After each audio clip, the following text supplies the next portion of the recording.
silly is that? Pulls up, three-pointer. Bang! Bang! It's good! Wins the game at the buzzer!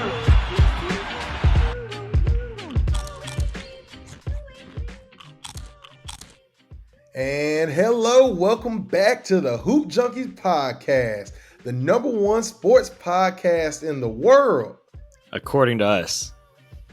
Man, Chance, my brother, boy, it's good to see you again, man. I feel like we haven't done a podcast in like weeks. Man, I'm not gonna lie, I forgot what you look like for a little bit. Like we were getting ready, I was like, is this even Zach? Man, so look, to all of our listeners out there, like me and Chance have this is really like our first time seeing each other, even talking to each other. So like this is not for show. Both of us have been extremely busy the past couple of weeks. Oh yeah, and it's always authentic when we hop on here. Like we don't, just for so people know, like we don't get on here and plan like, okay, like these are what I think about this. Like we just basically get on here and like the first time I hear your takes is like on this podcast, which I think makes it very authentic and genuine. But it also is like when we're not going back and forth with that, then like, oh man, I haven't talked to you in like a month, which is what it feels like. I don't know when. I guess like the last time we talked was when like the Ja Morant stuff first happened, when we had Jawa Horn on. Was that the last time we like got on here? Dude, no, it was actually, what our listeners don't know was we actually talked after that and tried to record a pod the week after, but then God just didn't want that pod to get out there. So is that we had some technical issues, and so we were like, you know what, I just need a break for like a month. Like I'm over this. Is that what really happened?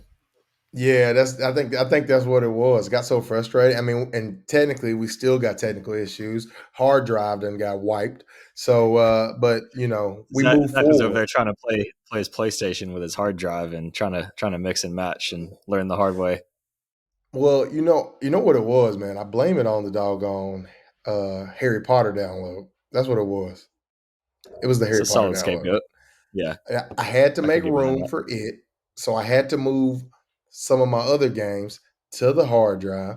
And then now I'm here. But if any of our listeners out there, if you haven't played the Harry Potter game, it's freaking fire. I actually need to get on that because Morgan, my wife, she loves like the free playing games like Red Dead and all that stuff. And so I told her, I was like, there's a new Harry Potter game. We've got to get it. But then I heard that like there are a lot of issues with the first release. And so, and I don't even have like the newest system. I'm still like on the original like Xbox One. So I think like the new one doesn't come out for that system until early April, which I guess is now. So it might be out. I'll have to look into that. But glad to hear that it's fun so far. Dude, it's so good. Morgan, she's going to love it, man. Like it is the thing. Only issue about the game I have is not really an issue. It's a thing. It's like, man, it's so many different things you can do on that game to get sidetracked from the main mission. And like, that's what makes it fun, though. Yeah, and then like, but you end up going through a whole gambit of stuff. Like whenever you get sidetracked, like you feel like you done went through 2-3 levels of gameplay, but then you're like, oh, I only went up like 0%, you know, doing all of this, killing all these goblins and trolls and all this stuff. Man. This is why we haven't recorded, so all of you know, Zach got mad at the technical issues, so he downloaded Harry Potter, and he's just been binge playing Harry Potter for the last 4 weeks and going through side missions. So, but we're back now. That's pretty much what it was. That's exactly it. I don't know. Maybe we'll, I might put some side content out there just about catching everybody up on my life the past few weeks, because we've been gone for a while. But in that time, Chance, my Dallas Mavericks, the building is on fire, Chance. When I tell you, I was really, really hoping that we would start the show off talking about your Dallas Mavericks, because things are not going well over there for you. So it's just been a rough few weeks for you, man. I can see why. That could be the third reason. You just didn't want to get on here. Your Mavericks are struggling. The Grizzlies, we've got Ja back. Everything's going well. And you just didn't want to get on here and talk to me because things are just going south really quickly. But we've got to talk about it. How do you feel? That's exactly what it was. I was hiding from getting bullied on the pod. But man, like we got to talk about it. So here's my opinion on everything in Dallas. You know, like that meme where the little dog thing is sitting in the room and then everything's on fire. That is legitimately what's going on right now. But I sit there and say like how upset I am, and then like I sit there and think like, all right, it's Luka's fault, it's Kyrie's fault, it's Mark Cuban's fault, it's Nico's fault. But really, when I sit here and I think about the root of all of these issues, Let me the root of guess. all. I'm going to Go guess what ahead you're and about to guess. say. Go ahead and Jason guess. Kidd. Yeah, yeah. Damn it, Chance. I was trying to put some drama to this. Well, I just happened to notice when you listed all those names, I was like, wait, he didn't mention Kidd. I was like, okay, I see where he's going with this. Well, yeah. So look, if I'm making a blame pie, let me tell you something. I'm gonna give. If I'm making a blame pie, and I apologize because this is like Chance said, we are just fresh off the dome when we come in here, and so if my percentages don't add up, I really don't give a damn. Listen, if I were to make a blame pie, I would probably say 20% goes to Mark Cuban. No, I'm gonna say more than that. I'm gonna say probably I thought that was a little 30% low. goes to Mark Cuban. Yeah. 33% goes to Mark Cuban because Okay. Mark Cuban as an owner has done a terrible job as far as knowing when to take risk and when to hold pat. When I say that is as a Mavs fan, I grew up before my favorite player was Dirk Nowitzki. It was actually this Canadian guy named Steve Nash. I remember going to games and watching just Nash's wizardry up and down the court for those few years that he was in Dallas. And then Mark Cuban thought he was the smartest man in the room and said, "Hey, and based off the medicals that we have, we're not going to re-sign Nash for this dollar amount because we think his medical history is not going to hold up." Lo and behold, Steve Nash then goes on next year to win an MVP, and then next year after that to win an MVP again. And then so you sit there and you think about all those years, when Dirk was getting uh, tore to shreds for not winning anything. You can sit there and just think about, doggone, what would that team have looked like if Nash and Finley and Dirk could have stayed together? They probably could Hmm. have maybe at least won one, together. So you would think that people learn from their mistakes. And I said this on the pod. I said the Mavs should do whatever it takes to sign Jalen Brunson. I had been high on Jalen Brunson. It was a certain point in time where I started talking myself into believing that Christian Wood could replace Jalen Brunson's output, and I was completely wrong. Completely Yeah. wrong. Completely wrong in that. Jalen Brunson has not only been just as good as he was last year, he has elevated his game to a whole nother level. The only reason why I stopped short of giving Mark Cuban 100% blame is because when you sit there and you think about Jalen Brunson's career trajectory, man, when Jalen Brunson was eligible, like I know the hot topic to talk about and in this whole national media when it talks about Jalen Brunson is like the Mavs had the chance to sign him to the $55 million deal. But if you look at the playoff series when he right before he was eligible to sign, Jalen Brunson was getting played off the court like against in that Clippers series. I believe he was averaging like 9 points a game. And so the Mavs at that point in time were like, well, we've got this superstar, and we really need to go find him some help. Like, is Jalen Brunson going to be that guy? We don't necessarily know. Let's wait it out and then re-sign him. The problem I have with Cuban is even after he showed that he could hoop, you still didn't give him that deal. I'm always of Hmm. the belief, sign the deal, worry about the rest later, because at least you have the asset. Hmm. So that's my 33%. Then when we start going down the list, I'm going to give another uh, uh, 20, 20, 20 to 25-ish% to Luka Doncic. Luka Doncic for a lot heat now, and I want to say some stuff too. So Luka has some personal issues going on with his family. Like he's in a legal battle with his mom. And it looks like he's had issues with his father in the past, and his father's back in his life. I'm not here to be on no gossip podcast. That's not what I'm here for. If no jumper or somebody wants to call me in to come talk hoops and talk gossip, I'll do it. But this is not what we're here to do. He's been through a lot. Then he's been banged up. He's been hurt. However, the games that Luka has played, Luka has been phenomenal. He'll still probably end up being all NBA first team or second team, all NBA because he's just that damn good. But the truth of the matter is, Luka made so many strides last year defensively to where he was able to blend in. I think if you look at the Mavs last year, I think the only series where Luka Doncic's defense was a problem was in that Golden State series, but just because of what how they were using Steph and Clay running around screens, and Luka Doncic is not going to do that well. However, Luka Doncic has regressed so much defensively this year; it has been terrible. It's been bad, but and this is another thing is I'm not stupid when it comes to basketball. Some of that is on Jason Kidd though on the defensive schemes that he's got Luka Doncic in. Luka Doncic is playing the low man. I get it. I get it that you rather him play the low man because you don't have him necessarily fighting through all these on ball screens. I completely understand that. But whenever you have him as the low man, then what type of rim protection do you have at the rim? And so that's why everybody's scoring. Everybody is scoring on us, like at Christian will. Wood Because we isn't don't. intimidating anybody.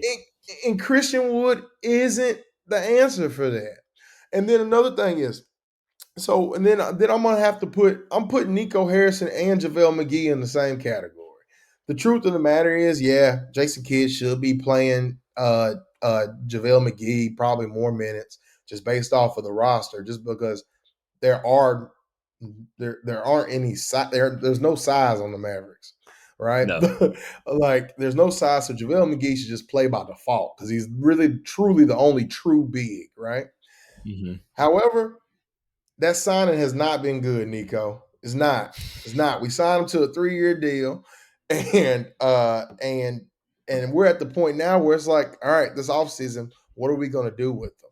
Luckily, the people that like Jason Kidd decides to play way too many minutes, Dwight Powell, who can't rebound the ball. And if you look at the Mavericks rebounding numbers, the Mavs probably, and now I haven't looked at it lately, but the Mavs probably rank dead last in rebounding. If they're not last, I doubt that they're any higher than 27 in rebounding. So now you talk about a poor defense, you talk about poor rebounding. This Mavs team scoring the ball, it has not been an issue. Like putting the ball in the hoop has not been an issue. Look at the scores of these games, man. Like they'll go out and get 120, 130, 100. Scoring the ball, this team can flat out score the damn basketball. But when it comes to rebounding and defense, this team is like traffic cones. And it is so frustrating to watch. Now, I don't know what percentage I gave them, but round it out. And then the rest of the blame, the biggest piece of this blame pie is going to go to Jason Kidd. Jason Kidd has done it again. He did it with the Bucks. He did it with the Nets.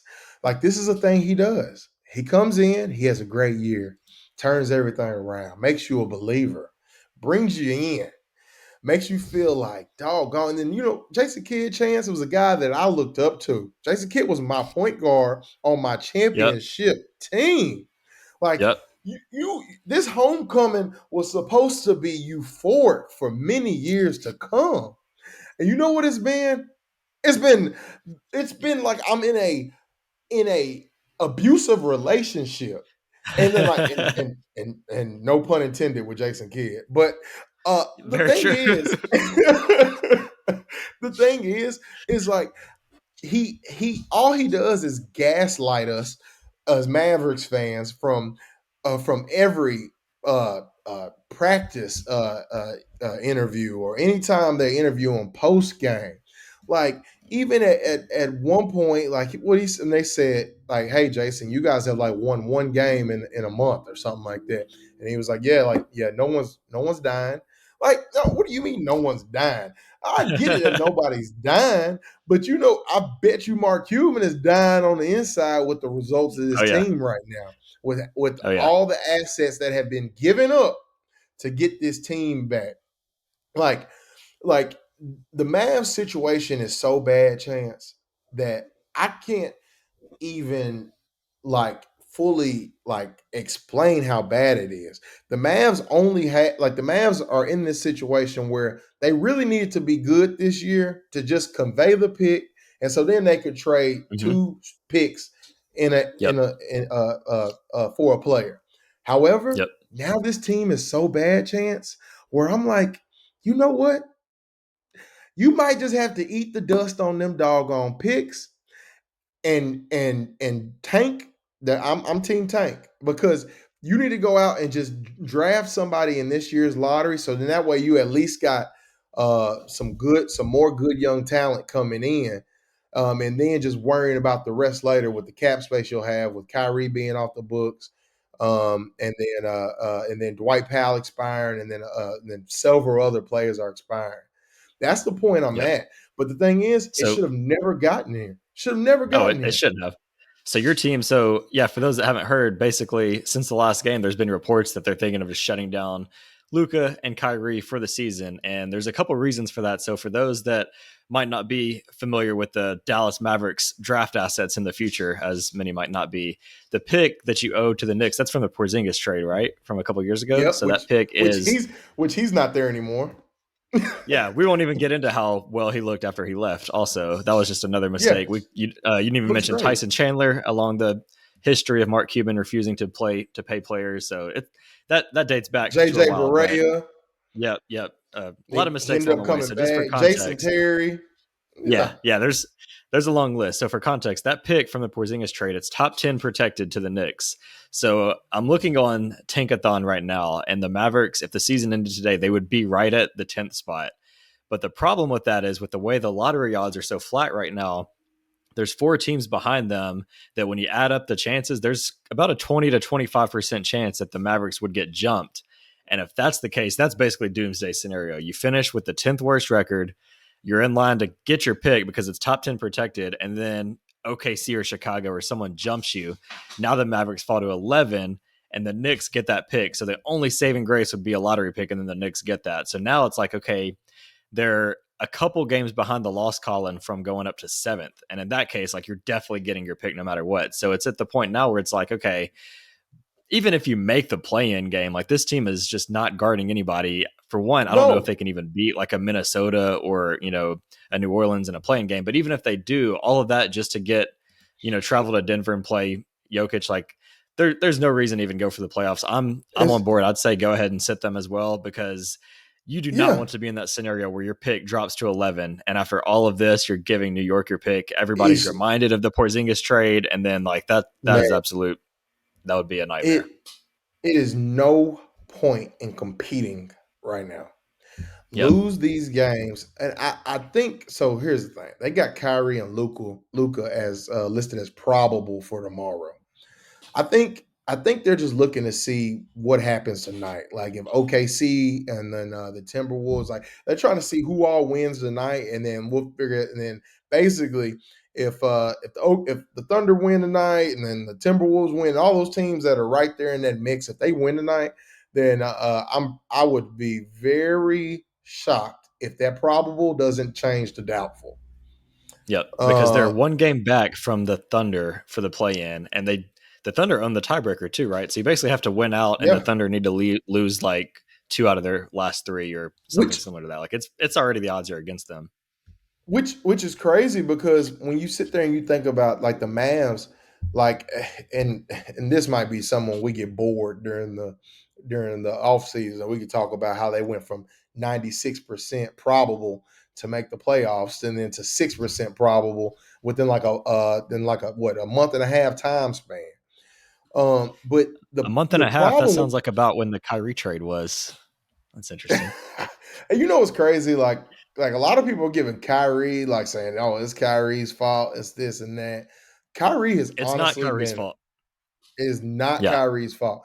He has been a model citizen in Dallas, which Mhm. we figured he would be just due to him Oh yeah, wanting that money.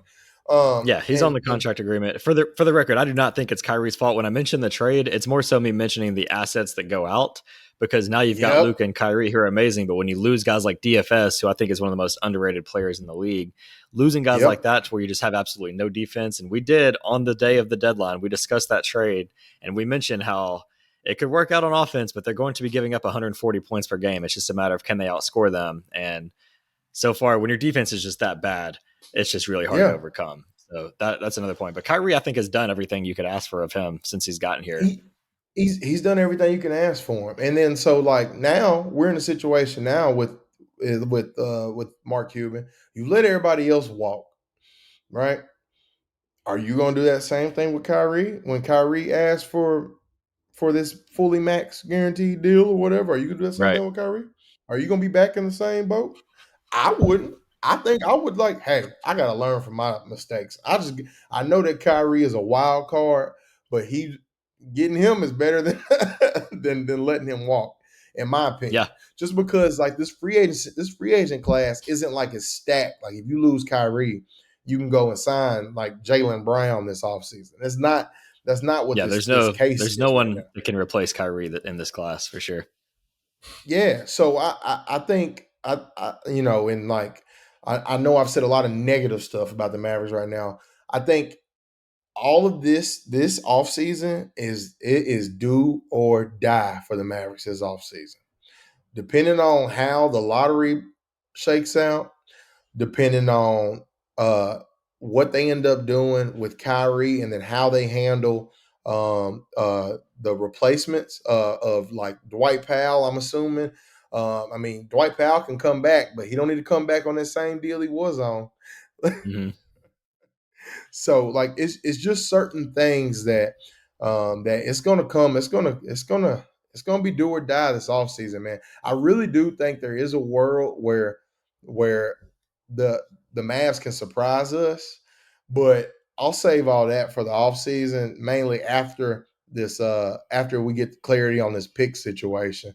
So Yep. it's not the house ain't burnt down yet, but hey, let me tell you something. All the curtains on fire, all the rugs on fire, all Yep. the table done fell down to the ground because the legs on fire. But there still is a fire extinguisher in the closet. So now we're As going to long as see you if the have fire Luka, there's a fire extinguisher. Yeah. there's a fire extinguisher. But then there's something else too, Chance, that I'm also monitoring is that Luca did make note too that like he said that he was tired from playing 4 straight years of like straight basketball and like no time off. Like I knew this day would come.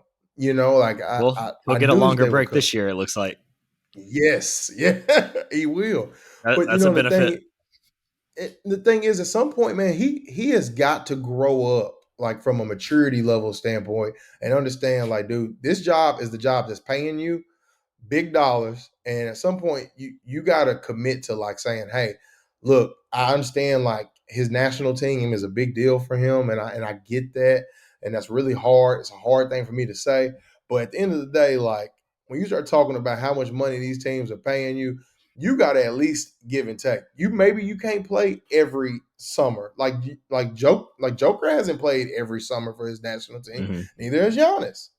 And like Hmm. maybe you can't play every summer. I get it. Luka's just like he's so loyal to his country and all that stuff, and that's what he's pledged he would do. But the reality situation is there's some games that you can miss. You don't have to play the first game that you can play in summer play every single year. You just don't have to do that because now you end up in a situation where like you got these nagging injuries that never get better because you don't ever Yep. give yourself any time to heal. I don't even know what I would feel like with a fully with a full Luka Doncic weight training off season and no basketball. Man, like Luka Doncic might go off and just kill the league averaging 35, 10 and 10. Yep.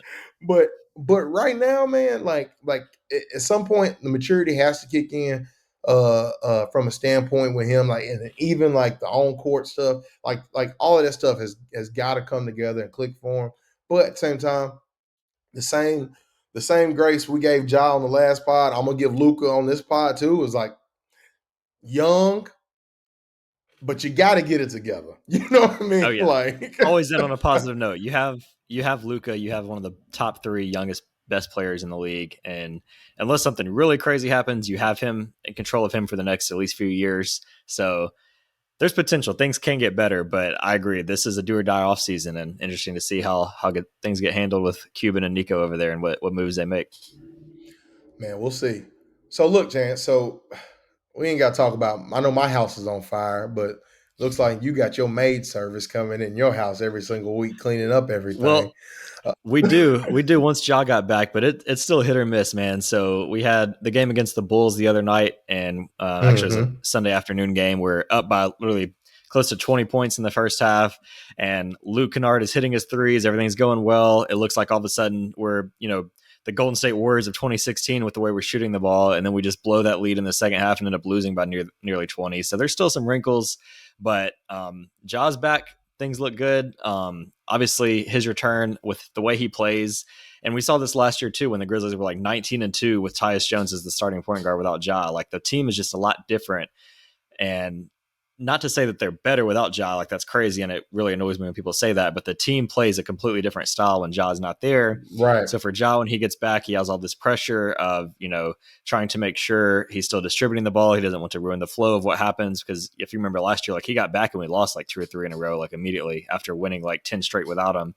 So obviously the narratives get thrown out there, but and for Ja, like even he's the one that wanted to come off the bench in his first couple of games back. He's even referring to himself as not being the first option anymore. He's saying that we need to run through Jaren and Bane, which Jaren and Bane are amazing, but Ja Morant's still the first option on this team, and he will be in the playoffs. I think we all can Yeah. agree with Oh that. yeah. As Come on great as now. Jaren has been, but there's still a few wrinkles, and we've got 3 or 4 games left. We've got a game coming up against the Trailblazers at the time of this recording, about to tip off here. We're like 20-point favorites, but apparently the Blazers can Where still.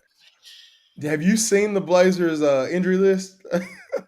It doesn't matter. They're 19.5-point favorites in that Timberwolves game. They really literally had a G League roster and still won the game. So you never know. But yeah, Yeah. that's a game we're basically playing a middle school team. So that should be the get right game. And then they're pretty solidified in the 2 seed right now, as long as they win tonight. So yeah, I mean, you want to, figure things out for good. Steven Adams, we've got that. That's like the biggest question coming. About an hour before this, Taylor Jenkins was in his media availability and basically said that he did start his reevaluation today, and the doctors are going to be monitoring that.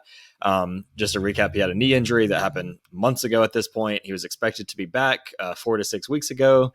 They end up saying that he had a setback and had to go through stem cell treatment, which I don't know about you, but anytime I've heard stem cell treatment, I feel like that Yeah. never goes right. So it's kind of Yeah. concerning. We don't know if he'll be back this year, but he did say that we should have a definite update by the end of this week, which is also the end of the season. So we'll find out if he's going to be available for the playoffs. That is a big deal because the Grizzlies rebounding has completely gone in the tank, just like your Mavericks. Without Adams, we just don't have the rebounders around him to be able to replicate what he does. So that's a big deal. It also just depends on the matchups, because if you remember last year, the Grizzlies basically played the whole playoffs without Adams.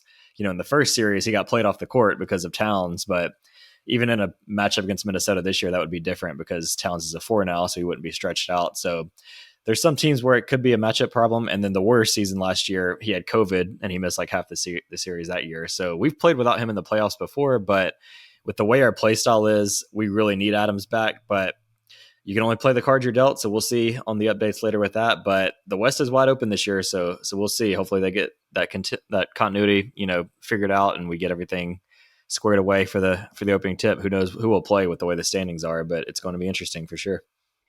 Well, Chance, I think the biggest takeaway for me when I watched the Grizz, we said it last year in the after the playoffs, was that like between Ja, Bane, and Jaren, uh, they they they all got to develop some middies, man. Like we said that last year. Like they're Mm-hmm. like the Grizz from mid range is like they don't really have a guy that you can just go to. And then like you look at like what separates like these all of these like elite teams that that win championships. They got a guy like when all else fails, get him the ball, and he can just go get you a bucket from all three levels, right? And Mm-hmm. and I think that with Steven Adams, when I and Ja was out a lot of those games too.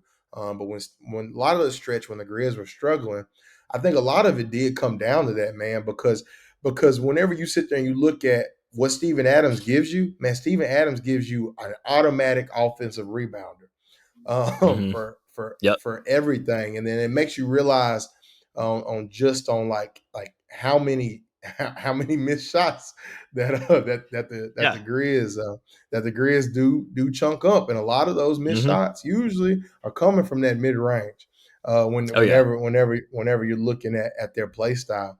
And so I think that's some stuff like it's still a young team. Like all those guys are still they still haven't even reached their prime. So like when you start talking about like a lot of these elite players, like Chris Paul is known for being deadly in the mid range, but when he first started in New Orleans, he was not known as being deadly in the mid range. Like Right. he was still good, but he wasn't what he is now, or what he was.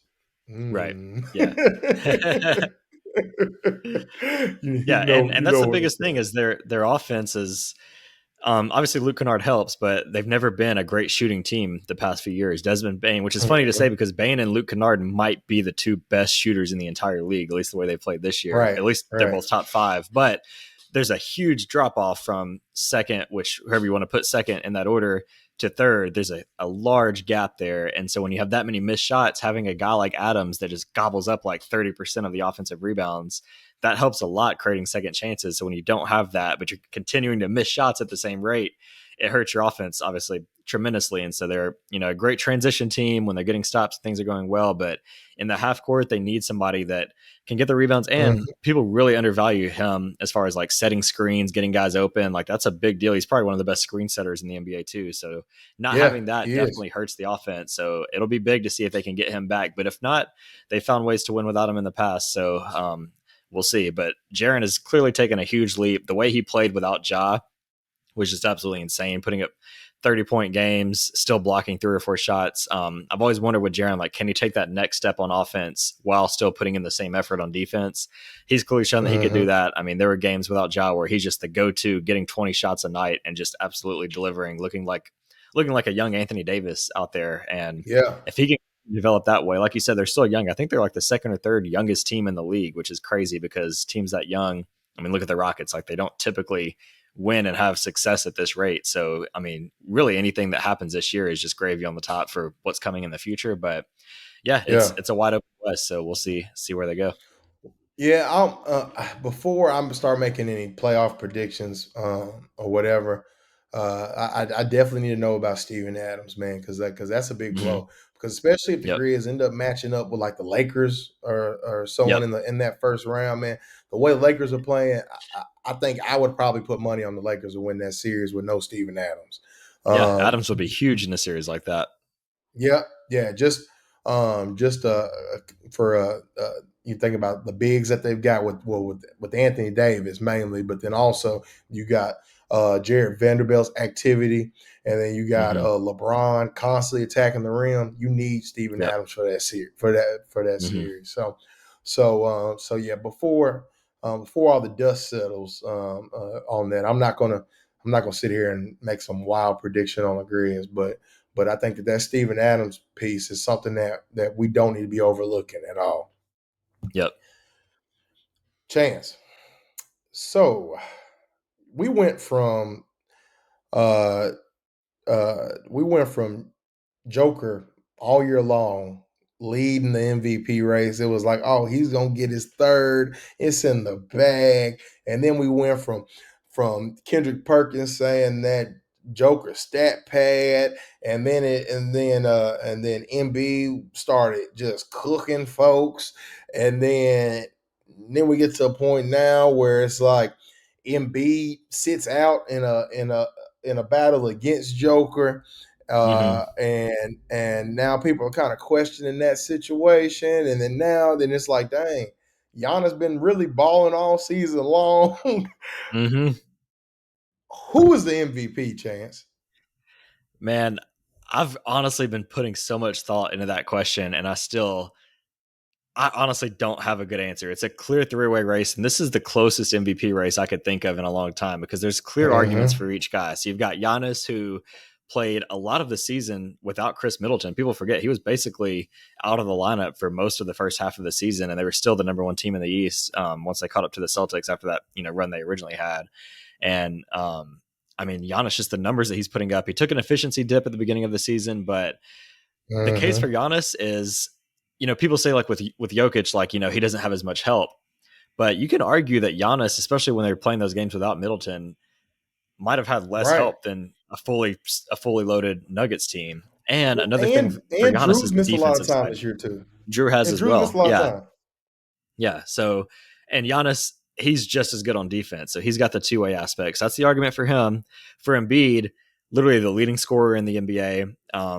Not quite the defender that Giannis is, but still a great defender down low. Definitely better than Jokic, which I think Jokic defense gets a little overly criticized at times. But obviously Embiid is a better defender on that side.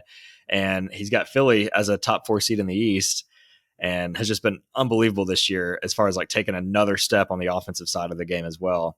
And then Jokic, you've got a guy who literally leading the league in triple doubles, the playmaking. I think his net differential on and off the court is still higher than basically anybody. Like the Nuggets, they have a better core around them with, Jamal Murray back and other guys playing well like Aaron Gordon, but the team is still so much worse with Jokic off the court. So when you want to go really most valuable, Jokic gets the Mm-hmm. argument. So that's a long-winded way of saying I honestly have no idea. I don't know what needs to happen in the next 3 or 4 games to round out the season for me to really pick one. At the moment, I would probably still lean Jokic just because of the difference when him on and off the court and the fact that the Nuggets are the clear 1 seed in the West and have been all season. But you can make the same argument for the Bucks on their end too. So if I had to pick someone, like if I was actually like, getting hit up by Tim McMahon and his straw man polls, then I would probably pick Jokic, but I still need to do some more So deep diving. let me tell you who I would go with. And it's not really an analytical argument for me. It's not. I'm sorry, listeners out there. I wish I could sit here and tell you this is why this guy is number one. But Chance, who has the best record in the NBA? The Bucks, right? Yeah, it's the Bucks. The Bucks are going to finish with the best record in the NBA. Yep. Who's the best player on that team? Probably Giannis, I would say. Yeah, okay, probably honest. And then put a little cherry on top. Who's the best player in the league? Probably. Giannis. It's that So simple. if it's this close, I mean, you know what I mean? Like I'm giving it to Giannis. Like if it And is this I think that's close, very fair. Yeah. you Yeah. know, If and all else fails, so who has the best record? Who's the best player? Like yeah, it really could be that simple. And I honestly think it might. yeah, I haven't checked the odds lately, but I think it might come down to that. because dude, I was sitting there looking at it last week. I hadn't looked this week, but I was sitting there looking at like the stat lines of all of them, and I was like, oh my God, this is ridiculous because you're splitting hairs. You're splitting hairs. Yeah. Like you're splitting hairs on what you value and what you choose and all this stuff. I'm like, let me take a breather. Let me think about this situation. Okay. All right. If it's this close, let's look at it. And then I was like, if it's this close, I'm going with who would I pick if I said I'm starting a franchise and I want to go win a ring? Who would I pick? I'm probably Oh picking yeah. Giannis. And Yeah. then I started thinking, I was like, okay, well, let me see, because I know the Nuggets were a 1 seed. I said, let me look at their record and see where it stacks compared to the Bucks, because the Bucks is the 1 seed in the East. And I'm like, oh, the Bucks are going to finish with a higher seed. He's the best player on the best team in basketball. He is the NBA most valuable player. I Sorry, can't and disagree with hey, that. Embiid, you had a good run, man. You did, but you got to stand out a little bit more if you were if you really gonna take it away from the champ, man. I'm sorry. How I just much got to does go Embiid old sitting school. out? Yeah. How much does Embiid sitting out that Nuggets game hurt him? Everything, everything, Yeah. everything. Hmm. You got to play. Got to play them games. Got to Yeah. play them games. Like if you can't miss those games for rest. Like I get it. I totally get it. But you got to play them games, especially you, Embiid, have been the most vocal person about wanting the MVP. You know what I mean? So like Mhm. out of all these three guys, you have talked about it, and then Joker has talked about it probably the second most, and Giannis ain't talked about it at all, really. Like you know, what I mean? Yeah. So you got to know what those moments mean. You cook Joker the time before that, play him again, cook him again, and then I think at that point the Especially narrative in the is season. Yeah, the yeah. recency I bias think that he would have. yeah. I think the narrative really would have took off for Embiid and said, "Oh, this was it. This game was for the MVP. It's over with. Give it to Embiid. Mhm. He ain't won it yet. People would have got hyped up by it, but him missing that game, oh man, that was the worst. That was the worst PR move for him Yep. when it came to this award, man. Because now it's splitting hairs. Because I didn't see it. I didn't see them two play against each other. You know, Yep. because when you start splitting hairs with MVP, that type of stuff matters too. Those head-to-head stuff and all that stuff matters. You know, Yep. so I really think he could have locked it up if he would have done that. But you know, he Agreed. chose not to. Yep. So, anyways, moving on. The Chance, I don't know if you saw it, but the 2023 Hall of Fame class was released. Yep. And in that Hall of Fame class, let me pull up my notes. In that Hall of Fame class, it's headlined by Dwayne Wade, Dirk Nowitzki, Paul Gasol, Tony Parker, Becky Hammond, and Greg Popovich. Yep. Um, do you have anything to say about any of those guys? No, I mean, all clearly deserving, obviously. Kind of cool to see Dirk and Dwayne Wade getting nominated the same year after the history of that final series. But yeah, I I mean, hate I it. think, it's kind of just crazy for me just because, we were born around the same time and we saw these guys like basically their entire career. So it's just kind of funny, like thinking back. Like I remember when Pau Gasol was young in his Grizzlies days and like going to watch him at the Pyramid and now seeing him giving speeches at the Staples Center, getting his jersey retired right next to Kobe's and now getting inducted to the Hall of Fame. Like I think that's awesome and they're all very well deserved. Cool to see Pop get on there as well. So yeah, I mean, nothing, controversial or crazy on my thoughts. Before I say anything about uh, uh, what I think about these guys, I want to hear your opinion. So I was on Twitter the other day, and there was a segment of Grizzlies Twitter that was suggesting that Paul Gasol's jersey should be retired. Chance, how do you feel about that in Memphis? No, you don't retire his jersey in Memphis. I mean, the way things ended, it was a little bit of controversy there, and like, I love him. I think he needed a guy like Kobe to push him, and things went really well for him in LA. But as far as like the impact, we didn't win a playoff game with him. We went three times. We were basically 0-12 in the playoffs during the Pau Gasol era, and you don't hang the jersey of a guy that never led you to one playoff win. I think that's a little crazy. Mark Gasol hanged it Well, up, Zebo, Tony Allen, Mike Conley, but yeah, I'm well, not on but board with see, hanging Powell. you- yeah, I agree with you. But at the same time, I thought it was kind of crazy too because TA gave a lot to the city of Memphis, but uh, but I was sitting there thinking like, well, if they're gonna put up Tony Allen's jersey, I mean, And I was yeah, like, I if was you like, compare Paul like if you Gasol compare player, too. oh yeah, if you Yeah, compare like skill level, obviously Powell, runs circles around Tony Allen. But when you think about like what Tony Allen did for like the culture of the team, basically the whole grind city meta was like introduced by him in that Thunder game when he is all heart grit grind like in his post game. Like Tony Allen was a big part of being in that core four and changing the entire tone. Him and Zebo would argue as far as like the culture of the team had the biggest impact. And so yeah, Tony was never the player skill set was that Pau Gasol was, but as far as like his impact on the team and impact on playoff basketball, like I think most Grizzlies fans would agree that Tony would probably get his jersey retired, which all that was scheduled until the other controversy happened with yeah. Tony Allen. I But don't know, man. I don't know if it's gonna get. I don't know if it's gonna get up there now though. But yeah, I don't know. The latest is that's kind of all faded into the past. So we'll see. Hopefully mm, once all that fades away, they'll make a decision there. But yeah, as far as like the culture of the team, I think Pau Gasol's awesome. Like he's one of the most talented guys to ever put on a Grizzlies jersey. But no, I wouldn't hang his in the rafters. yeah, that's fair. But man, yeah, no, it's cool, man. I mean, like, it's like all these guys are first ballot guys, man. Like all these guys are on here for the first time and get in. So it's kind of cool seeing one of those classes, right? Where you don't have it's clearly not a weak class. For sure. All these guys they all did a lot, man. I remember um, uh, Tony and Greg as a Mavs fan growing up. Like I used to hate the Spurs, hated them, Oh yeah. man. Like that year, what was it? The '06 playoff run we had when we went to the finals before we got to Dwayne Wade. And then Dirk had that and one in Game 7 and taking it into overtime and all that jazz. Like man, like that was like a milestone moment for me as a Mavericks fan because we had always been the Spurs' little brother. like in Texas in that era, it was always like Mhm. the Rockets always underachieved with Yao Ming and Tracy. They never could get past anybody in the West.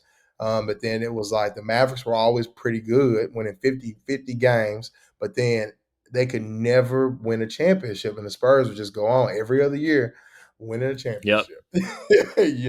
Between them Same and thing happened with us.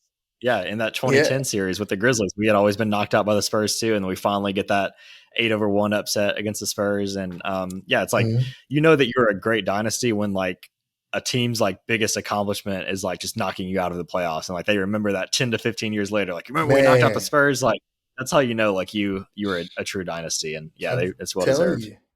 Dude, I've got a picture of that Dirk layup with Ginobili fouling him somewhere around here, man. Like that moment was like, oh my gosh, I can't believe it. Yep. Uh, but that's just a true testament to just how great they are. Greg Popovich has, I mean, you can't argue really. He's been the best coach of this era in the Hmm. NBA. You sit there and talk about college basketball. You got Coach K, probably people point to him as the best coach of college basketball during that time. Greg Popovich has been that dude as well, man, and so nothing but good things to say about them. Pau Gasol, man, he did a lot of good stuff too, man. It was cool seeing him link up with Kobe and then be with Hmm. somebody. In Memphis, I mean, like he had great years, but obviously Pau Gasol was not the alpha, right? Like he needed to go somewhere where Right. he could play Robin. And I think he fit in that team and that role really well. And people used to call him Paul Gasol back in the day. And I think, and then him winning 2 championships really made him, it gave him a home, man. Gave him a home in LA. Hmm. He really established himself, and so that's really been cool. He's doing a lot of cool stuff in the basketball world still. Um, Yep. and then when you start talking about Dirk and D Wade, uh, don't really have much to say about Dwayne Wade, but I will talk about Dirk. So, man, Dirty, proud of you, brother. Yeah, that's gonna be a big happy day for me as a Mavs fan, just because just I feel uh, like the story of Dirk. I'm sure someone's wrote a book about it or something like that. But I think the story of Dirk is a good story for people to like to tell your kids, right? Like just like this dude that came from overseas and literally had nothing and then came into the league struggling and then basically ended up making himself into a perennial all-star uh, uh, consistently in the MVP race every year, like the greatest European player of all time. You got people knocking at his door with Giannis and Joker now, and then even Hmm. even Luca, right?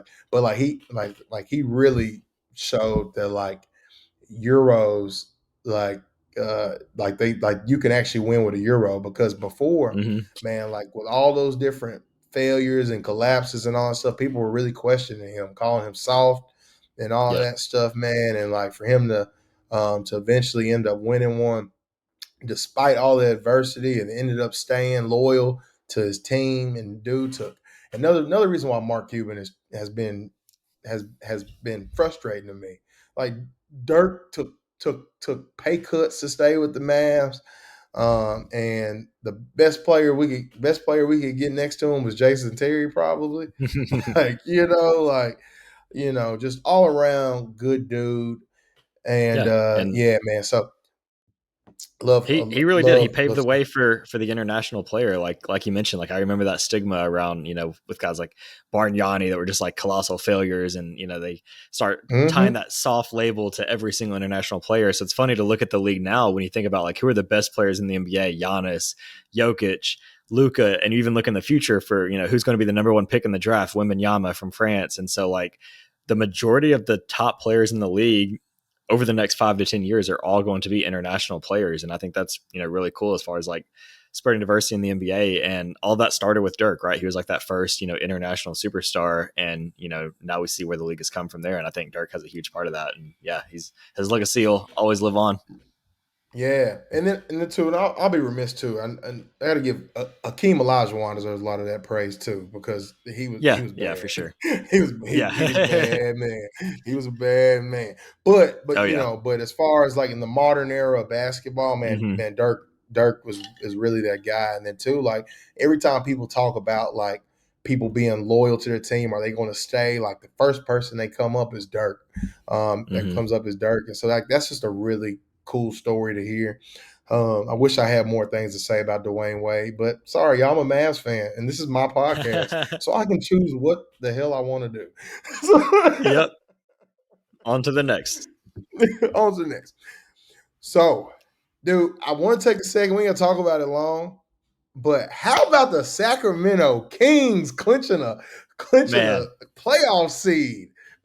Yeah, I mean that definitely like one of the most fun, if not the most fun story of the league so far. I don't know what their like over under like projections were going into the season, but to be the 3 seed, I mean they're still creeping on the Grizzlies back. There's still a chance they could be the 2 seed in the West. Mhm.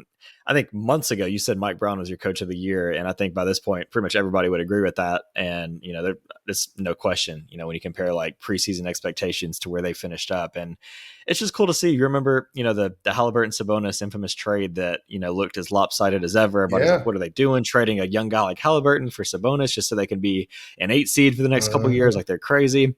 And that Mhm. has been one of the most win-win trades I can think of in recent history. Yeah. I mean, just the way that they've played. Obviously, they're kind of like a beefed up Mavericks in the sense that like they don't play any defense, but at least they do score enough to, at least outscore teams. Mhm. And they're going to be fun to watch in the playoffs. I'm really curious because the way the West is shaken out, they're going to play possibly a big veteran team. And so I'm curious to see how they look in the playoffs and if this will translate. But it's been an amazing story. Light the beam. I'm all about it. I think it's been great to follow for sure. Chance, I'm rooting. I mean, my team is essentially it's. I mean, they at death's doorstep. So at this Oh point, yeah. I'm rooting for the Kings, man. Yeah. I Like think I that's think just a most fun. people that don't have a rooting interest left in the playoffs will be rooting for the Kings. If the Grizzlies lose in the first round, I'll be rooting for the Kings the rest of the way. Like there's no doubt about It's just hard not to, man. Like I love Fox. I love Sabonis. Like they just got like Herder. Like they just got a fun cast of guys too. Like you know it. what I Hmm. mean? And like and these guys are going out there and play like they got nothing to lose. Like Yeah. everybody is already pegging them as to end up playing the Lakers and getting bounced out, right? Like you know what I Hmm. mean? Everybody's like, you Like want to get the every 6 seed, you want to play the Sacramento Kings. I'm like, be yeah. careful what you wish for. I don't know. Man, but people, if you watch, I mean, you watch as much Kings games as we have this season, you can see, yeah, their defense it's problematic. However, they compete, like Hmm. they compete, and at the end of the day, if you can compete, I mean, like that gives you a chance. Like that's the difference between the Kings and the Mavericks. I mean, the Mavericks score a lot on offense, but they do not compete. That's the problem. Hmm. And Yep. that's what separates those two teams, man. The Kings have been amazing. Mike Brown, it's amazing what you can do with the team when you got a good coach. Oh yeah, definitely. But anyways, man. So uh, before we get out of here, Chance, there was some stuff that happened with the collective bargaining agreement. Yeah. So, Did, for those that don't you got know, all that just a, stuff? a quick rundown. Yeah. So I've got a couple. Just there's a lot in the new CBA, and a lot of that we still don't know the exact details yet. But I'm just going to run through some of the high points. So one of the biggest things is the All NBA. They changed that. You texted me as soon as this was released because this was a big deal and good news for us. So the All NBA has been changed to positionless. So what that means is now when they vote on All NBA, which for those that don't know, actually has like massive implications as far as future contracts for players go. Like this could be a $40 or $50 million difference between guys that get first team All NBA and who don't get All NBA.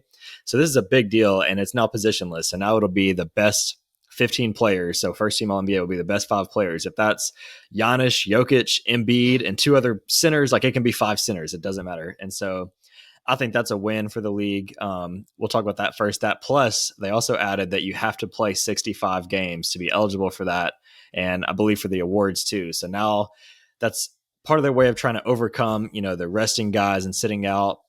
And Zach, we kind of dove into the numbers over the past few seasons with some of the big name players. And it's kind of crazy when you look back at how many guys like haven't played 65 games. And obviously some of this is like with shortened seasons in the past, but Mm-hmm. John Morant, for example, hasn't played 65 games since his rookie season. Giannis has played 65 games one time in the past 4 years. Embiid's only played 65 games once in his career. Even guys like Steph, he hasn't played 65 games since 2018. So like this is 65 is a pretty high number. So now you're going to see like our team, like our guys going to do the Kawhi approach, which happened in the game against the Grizzlies a few days ago, where he played the first half and then sat in the second half. And that was his approach to, Kawhi's like the leader as far as like load management goes. So he sets the trend. Mm-hmm. So maybe that'll be like what people do in the future. But what are your thoughts on A, the positionless, and B, the 65 game threshold? So here, man, I'm really torn. As I've said, I know we talked about it a little bit, and I've kind of thought about it a little bit more. The whole positionless thing, I think at the end of the day, it's going to give the right guys um, their flowers. But the Mm-hmm. only issue I do have with it is then at like some point, like there were some years where like Rudy Gobert, like defensively, his defensive numbers were like through the roof. You know what I mean? And Mm-hmm. I think what it's going to end up becoming, it's going to end up becoming where like big men like that are going to be underappreciated. Um, so I see that becoming an issue. However, I do think that it's all going to end up working itself out because now there's not going to be any snubs. Like Jalen Brunson's having an amazing year, but he might be snubbed for All NBA this year. You know what I mean? And like, but is he one of the top 15 players this year? I Right. would probably say so. Yeah, you know, Mm-hmm. and so I think at the end of the day, like this is going to open it up because the truth is a lot of the best players in the NBA are guards, but it makes sense because there's just a lot more smaller people that play basketball. I mean, it's just a lot more smaller people in the world. So Yeah. that's just gonna be the case. But I mean, I definitely from a Luca fan perspective, and then even as having Kyrie on my team now it's kind of cool because now I'm in a world where I can legit have 2 All NBAers with this new current Mm-hmm. setup. Yeah. Yeah, You and I know, think to so your point, like the way the league has evolved over the past, 10 or so years, it's gotten a lot more where you say positionless basketball. Like that's a real thing. Like you look, it's like basically like 4, interchangeable guards slash wings and one big man, or, in some cases, it's basically like 5 guards slash wings that are out there on the court. And so like when you get to the nuances of it, like is LeBron a guard or a front court guy, or is Luca a guard or a small forward? And the answer is kind of mhm. both, right? Like he plays some small forward on defense, but he's the initiate, a lot of the initial ball handler on offense. And there's so many guys that are kind of in between. I remember Kevin O'Connor from the Ringer mentioned how there's one year that Chris Middleton was like a clear top 15 player, but he Mm. didn't get All NBA because like half of his votes were as a guard and half of them were as a front court player. So he split the vote and then ended up not even getting it. So you avoid situations like that as well. I think I could see the case where like if you're the third best center in the league, you want to be recognized for that. But I'm of the opinion that it's gotten so positionless now that if you're the third best center, but you're still not a top 15 player, then I'd rather give it to a guy that might have been the seventh best guard, but he was a clear Right, top 10 to 15 player in the league. And I right. think that's the fair way to do it, especially when you talk about like this has massive contract implications. Like forget positions, top 15 guys, give them their eligibility and, keep it simple. Well, and then and then the 65 game piece of it, I love it. I love that piece of it because now guys are going to have to play basketball. Like Mhm. you can't they can't just miss games to for load management anymore. It's going to be no, like you're going to have to play because you never know, at some point you are going to get injured. You are going to get Right. injured at some point, right? Like I mean it's basketball. You're going to tweak an ankle and you're going to miss a week, 2 weeks, or whatever the case may Hmm. be, right? But So it now takes it's away going to their force, buffer. Yeah. yeah, it takes away the buffer. So now guys are going to have to play because guys, that all NBA stuff is serious, man. People want to look back at their career and see all them all NBAs on Hmm. like nobody cares how many All-Star games somebody went to or who started an All-Star game. Nobody cares. No one cares. That's that's And that's it for the affects their kids. wallet as well, which is a pretty big Yeah. incentive too. But yeah, but this all NBA thing, they care about that because they're gonna get paid on it, especially when they're in situations like John Moran is in this year, where you need that all NBA to lock in your super max. Hmm. Like they like that's a big deal. But then also when you start thinking about just overall what it's going to do for the game, man. Like I'm not saying that we need to compromise players' health. Not saying that, Hmm. but I am saying that we do need to get back to this being a league of grown men just fighting through things. That's what made some of the greatest stories in the past, where it was like, man, like I remember Jordan's flu game. Obviously, it's in the playoffs. Playoffs are a different situation where people they're going to play through a lot during the playoffs. You know what I mean? Just Hmm. because. Right. But when you start talking about this, like in the regular season, even as us who watch all these games on a regular basis and keep up with all this stuff, like I gotta admit, there's lull periods in the season, Oh yeah. where you're just like, especially like towards the beginning of the season, where you're just like, like let me go check this game tonight where teams are still trying to figure it out.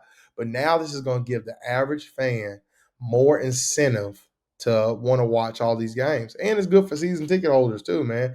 Like now you get to Yeah. know, like, hey, okay, my guy, odds are he's going to be out there because he's going to want this all NBA gig. Right. I think so. First off, I agree with all of that. I think it's good to reduce the load management. I think, everything you can do to, improve the experience for the fans that might only get to see Giannis, one time per season, to whatever you can do to maximize the chance that he actually gets to fulfill that and see Giannis. I think the better answer, which would never happen in a million years because of money, but reducing games, I think would solve all of your points in an even better way. If you reduce the games down to 72 or even more like 65, that takes away the lulls Mm-hmm. in the season because every game is more meaningful. You can take away back to backs. You can spread out the season. And in that case, because 82 games, like with what goes into these players' bodies, and you got guys like you mentioned, Luca, who are also playing all summer as well, playing for their international teams. Maybe then you don't have to ask Luca to not play for his country because he doesn't have that entire grind throughout the season. And so I think that would have been a better solution from the player's perspective. It'll never happen from the owner's perspective because they've got to get their money. That leads me Right. to the next part of the CBA, which is a little more nuanced as far as the finance side of things. But I want to know your thoughts because so we've got two different opinions here. You're a fan of the Mavericks. That's a large market team. I'm a fan of the Grizzlies, one of the smallest markets in the league.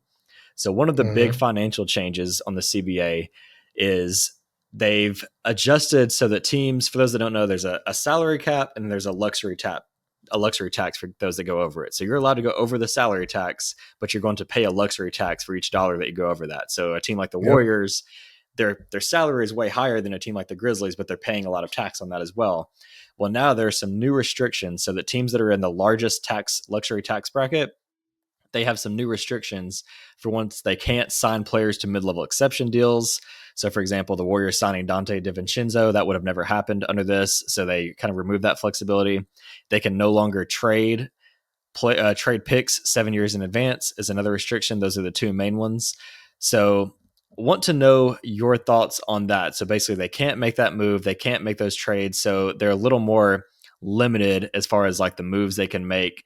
And so just kind of curious, I don't know if you read into the details of that before this pod, but curious to know like what your thoughts are. The idea is that kind of increases parity, but the counter argument is that makes it harder for teams that are willing to spend to actually pay out players and make their teams better as well. So just kind of curious, like what your thoughts are, and then I'll give my opinion on it as well. So yeah, it sucks, especially like if you end up in situations like And I will say Cleveland. the buyout market is the other one. So they can't sign players on the buyout market. So it's mid-season like buyout pickouts. That's gone for luxury tax teams also. Oh, I didn't know Yep. that. Yeah. Now that I knew there sucks. was one more detail. So yeah. And so That sucks. basically the teams that would be outside of that. So this season, all of the teams that would be dealing with that, or I'm sorry, next season, the Hawks, Celtics, Nuggets, Warriors, Clippers, Lakers, Heat, Bucks, Sixers, and Suns are all like within that range of over the 17.5 over the tax line. So all those teams, the Mavericks were one of the teams this year, I believe, along with the Warriors and I believe the Clippers. So basically any large market team that's willing to spend, they're going to have financial hits from it. But I'll let you go back to your thoughts on it now. So um so I could see how it could be a problem from like a standpoint like Cleveland, who's for the most part all their guys, like they've drafted Mobley, then they drafted Garland, but then they ended up making a move for Mitchell, right?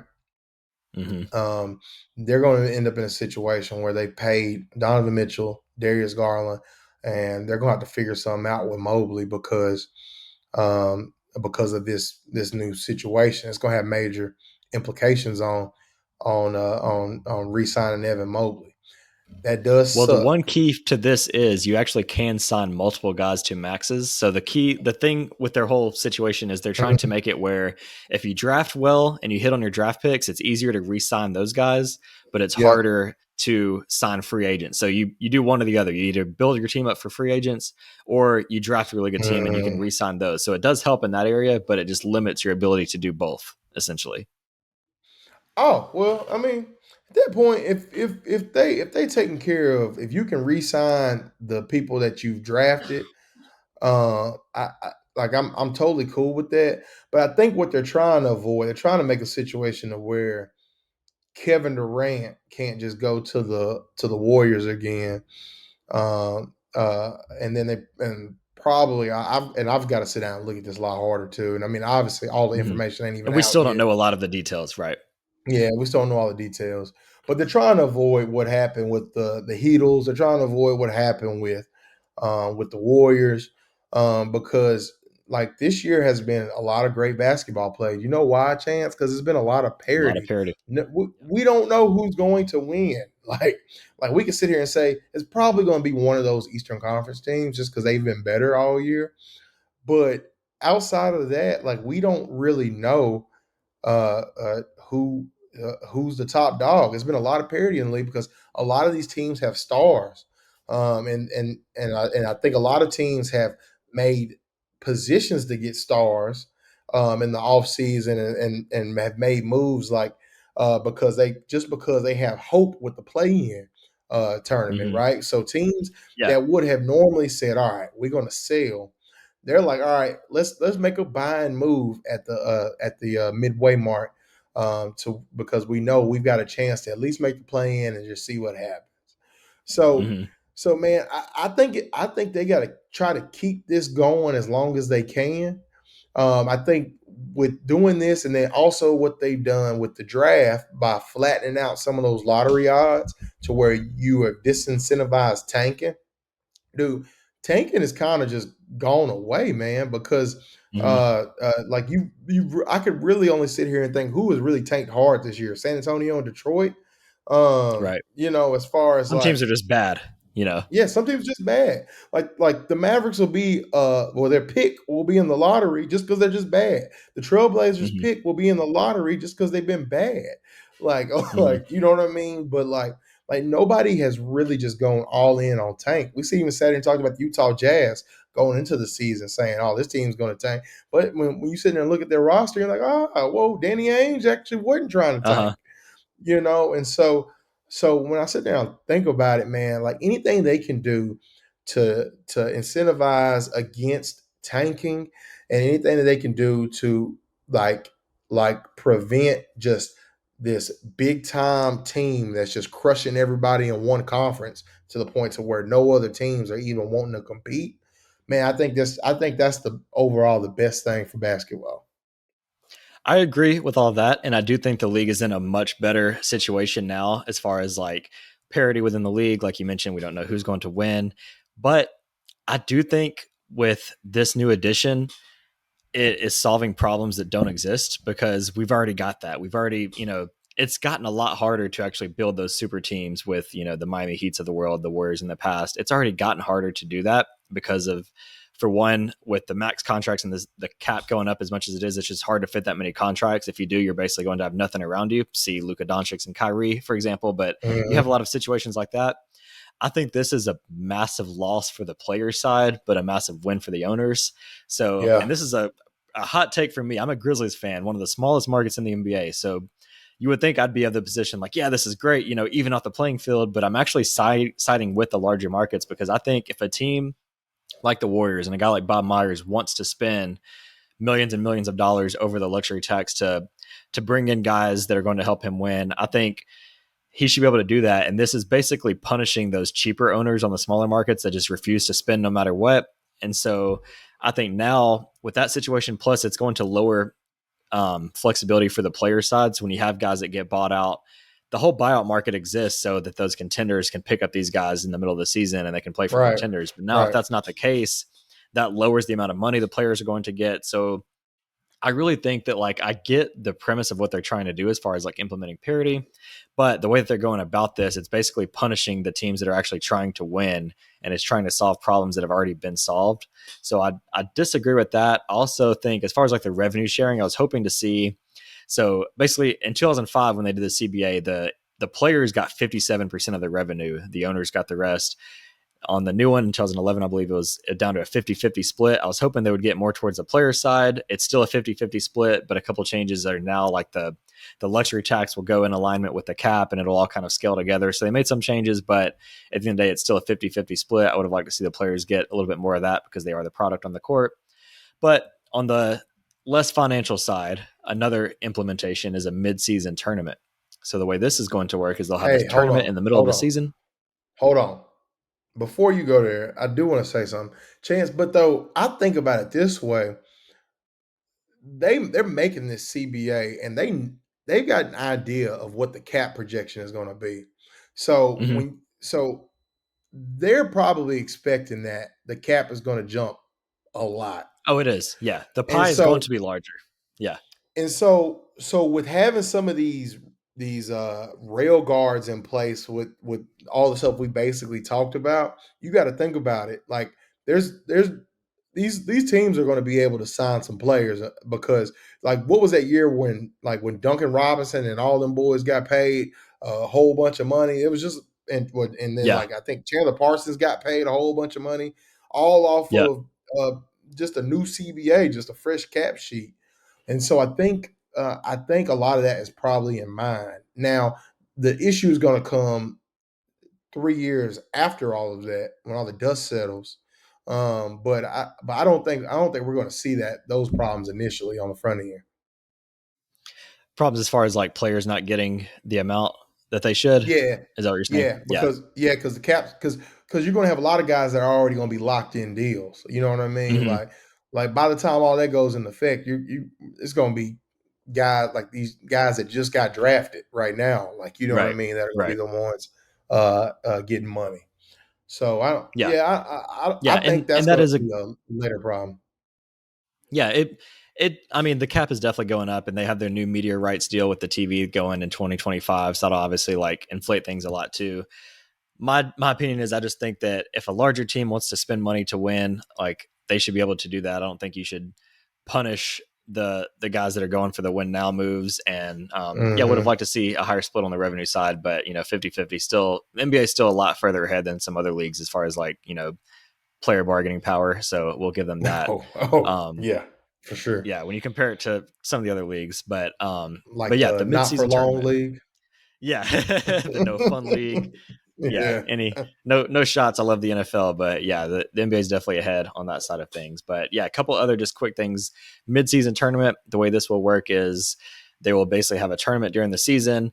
It won't add any games played unless you make the championship game. In that case, you'll have an 83rd game. So they're not adding any games. This will just be part of the regular season schedule. Only additional game is those 2 teams that make the championship. So if you win the championship, every player on the championship winning team gets $500,000 a person.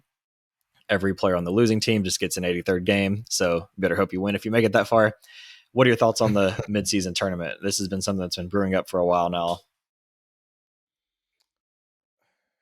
I don't know, man. I got to see it because what I'm not going to do is get on here and do what I did last time with the play-in. I thought the play-in would be terrible, but I think it's probably been the best thing the NBA could have done. I mean, Oh yeah. like just as far as interest and all that other stuff, and giving markets who never had a chance to be interested late in the season.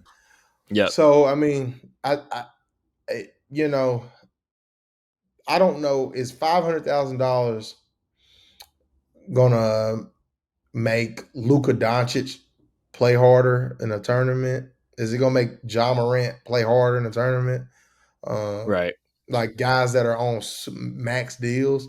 But hey, if I'm on a rookie deal and I'm making only $1 million, $500,000 is a lot of money. Oh yeah.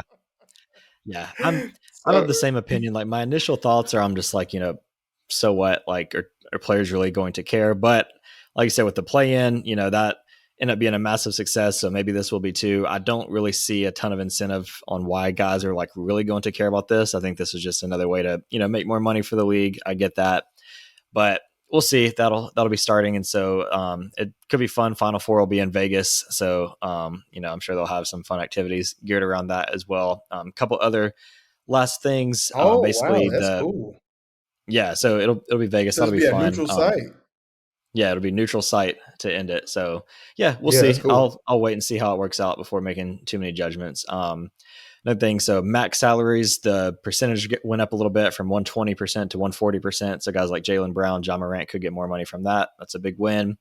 And final thing was they've actually increased the amount of two-way contracts. That's going from 2 to 3. So you can have one more developmental guy. I think that's, good that, the two-way contracts I think that's been a success. So you get to add another Do we need developmental 3 guy. on a roster? 3? 3? 3 two-way guys? Here's my issue. Like, if anything, I think they should like I understand why these owners are loving all these developmental program situations Mhm. because they're all trying to find the next, you know, young guy that people missed on. Right. It just gives them Mhm. it gives GMs more chances at finding talent, right? And Mhm. harvesting talent. However, man, I think a lot of issues that we talk about, a lot of times, like, all goes back to not having vets. What I would like to see is if you're going to add another roster spot, I would love to see like just a specific veteran player spot on your roster that doesn't go against your cap. You know what I mean? I think that would be a really cool thing to have, like where you could just sign somebody to play the Udonis Haslam role, and it doesn't go it doesn't go against your cap. Every team has one, and Mhm. somebody that they respect or whatever. I mean, it could be somebody that can still hoop. It could be somebody that's not hooping at all, but leave, Mhm. leave that up to the team to figure out what they want to do with it.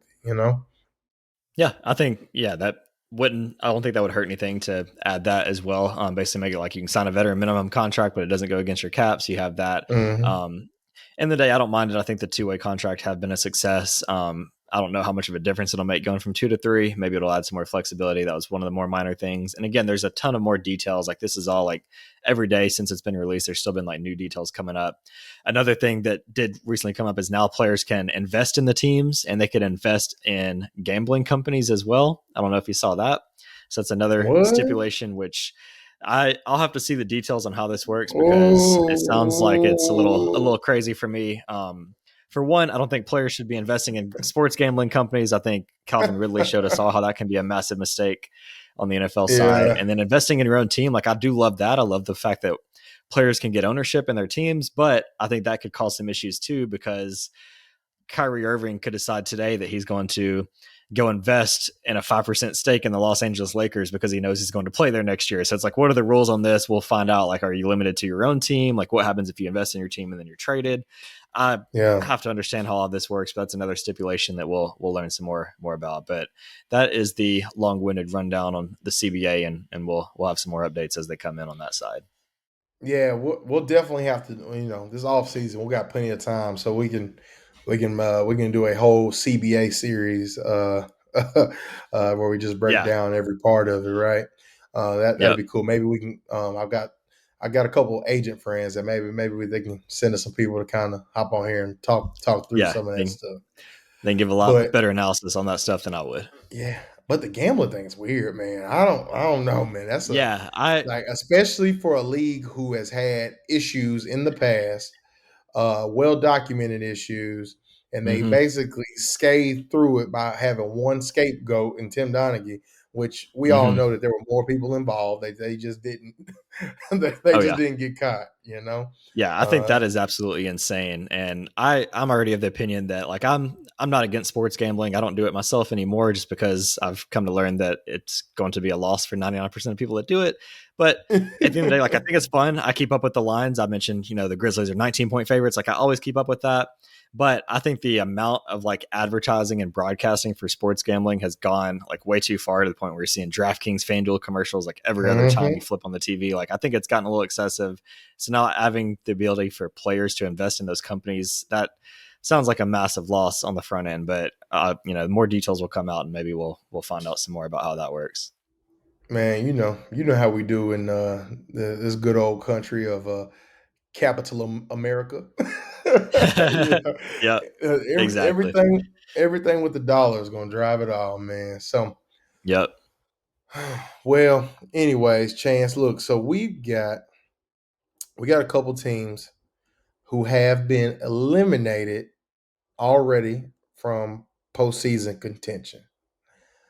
Yep. So I know you and I talked a little bit about coming up with good old NBA eulogy. So I'm going to go ahead and give you the floor, Chance, and you can go ahead and start us off with giving those good old NBA eulogies for those teams we are not going to see anymore. It is. It's a sad day. I come here dressed in all black so that I can read off the eulogies. We're going to start with the Rockets. We're here today to celebrate the life of the 2022-2023 Houston Rockets. The Rockets began their season on October 19th, 2022 with a loss to the Atlanta Hawks. They were eliminated from postseason contention on March 7th, 2023. The Rockets died at a young, tragic age. They're the first team to be officially eliminated from the playoffs this NBA season. And although they were clearly a tanking team going into the season, many hoped that they would show a little more promise throughout the year, because there's no denying that this team had talent, right? Kevin Porter was capable of going off for 30 any given night, unless he decided to leave the game at halftime. Jalen Green showed the potential to be one of the best best young scorers in the league. Jabari Smith was a top 5 pick who showed flashes of two-way potential as well. And Sengun looked like a mini Jokic at times. Unfortunately, the Rockets were just too young and too immature to gather momentum this season. At one point, they lost 13 consecutive games, and there are reports that head coach Stephen Silas broke down in tears after one game because he couldn't reach his players. I'd be crying too if I was the one responsible for coaching this team, so I feel for Stephen Silas, and I hope he's able to find peace now that the Rockets season is officially buried in the ground. Before we put the final nail in the coffin, Zach, do you have any last words on the Houston Rockets? I mean, wasn't the nail already in the coffin to start the season? It was in the coffin when the opening tip went off. It was. Yeah, but I'm gonna pour one out for my dead homies in Houston. We'll be right behind you in Dallas soon. They will be missed. Moving on. We're here today to celebrate the life of the 2022-2023 San Antonio Spurs. The Spurs began their season on October 19th with a loss to the Charlotte Hornets, which is how you know they were committed to tanking from the very beginning, and they were eliminated from postseason contention on March 9th, 2023. The Spurs, once a juggernaut, but they have proved to be a franchise that excels at whatever they're trying to accomplish. This year they had one goal, and that was to lose as many games as possible for the chance to draft upcoming superstar Victor Wembanyama. The Spurs did exactly that, and they're now solidified in the bottom 3 for the season with a 14% chance to win the lottery. It wasn't easy, but the Spurs did everything necessary to ensure this tank was successful. They benched promising young Devin Vassell basically every other game. They traded big man Jakob Poeltl for future draft capital. By the end of the year, the Spurs rolled out a starting lineup featuring Sandro Mamukelashvili, don't know if that's correct, and Keita Bates-Diop. Don't even know if that's correct. Their wise coach, Greg Popovich, once said, "We believe in people executing their role and caring about the team more than anything individually." This message clearly reached his players as they made sure to put losing first before their own individual numbers, night in and night out. But before we bury the Spurs for good, any parting words for them, Zach? Yeah, the Spurs, such a great franchise that all of a sudden had to turn it around. But anytime the Spurs have losing seasons, you know what they do right afterwards? They bounce back. Just like they did from having an off year and ended up with Tim Duncan and partnering him up with David Robinson. I am a believer that the NBA is going to rig the balls to give it to the San Antonio Spurs in this year's draft, just because they know Victor Wembanyama, a French guy that knows nothing about the United States really, is going to come over here and he's going to love his time with the Spurs, in which Hall of Famer Tony Parker played most of his career. And I think that he's going to land there and play next to Devin Vassell. You got Keldon Johnson, and you got also the guy from Baylor that they drafted this past year, Sohan. Sohan, he looked good. Yeah, they got a good team, man. And so, if they end up with Wembanyama, it's some problems. Yeah, definitely couldn't have said it better myself. Well spoken, Zach. Moving on to the Portland Trailblazers. The Trailblazers started their season October 19th, 2022. They were eliminated from playoff contention April Fool's Day, April 1st, 2023. The Blazers peaked in the first month of the season. They started 10-4 in their first 14 games, and they were the 1 seed in the West at the time. However, the Blazers slowly fell back to reality, and they have since fully embraced the tank by shutting down Damian Lillard and others for the season. But the Blazers gave us some great moments this year. In February, in a matchup against the Rockets, Lillard had every NBA fan racing to tune in as he dropped a career-best 71 points. The month prior, he scored 60 against the Jazz. Dame had perhaps the best statistical season of his career, but it came at an early end when they decided to go all in on a tank, which Dame wants no part of. The Blazers have now joined the growing list of teams in the Wemby sweepstakes.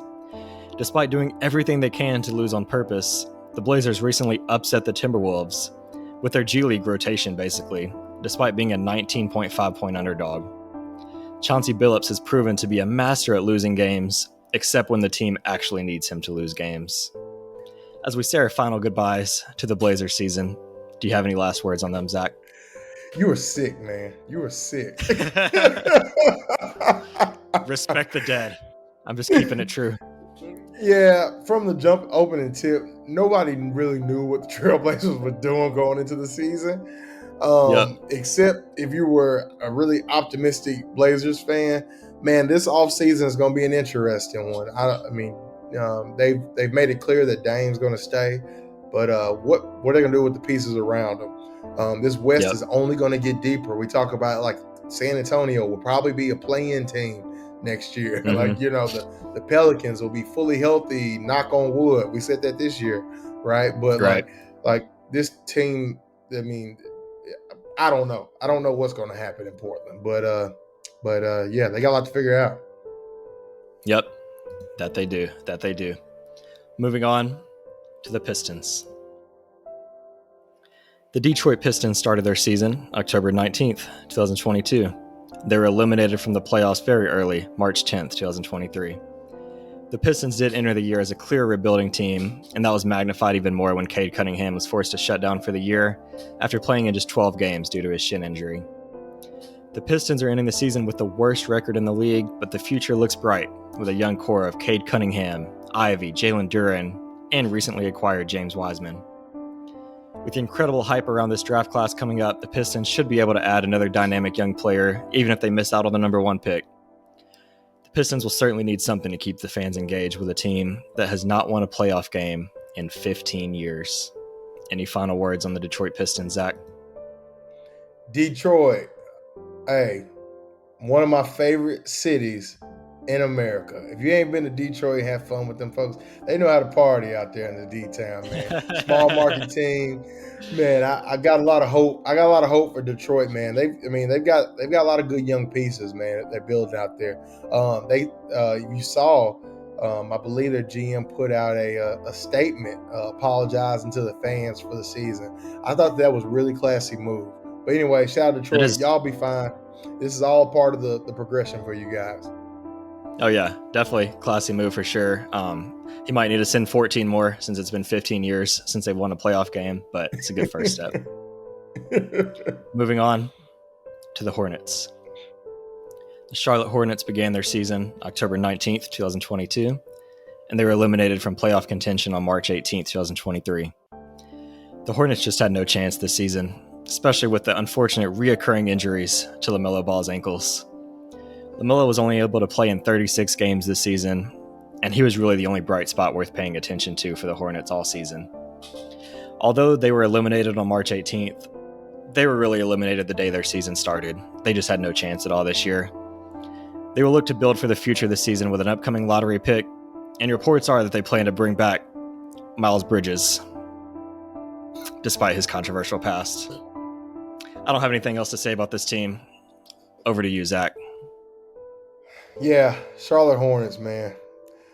They started off rough at the beginning of the season, man, and then really now, from the off season for them with the Bridges thing. From like the this, off season, yeah, it started in turmoil before it even began.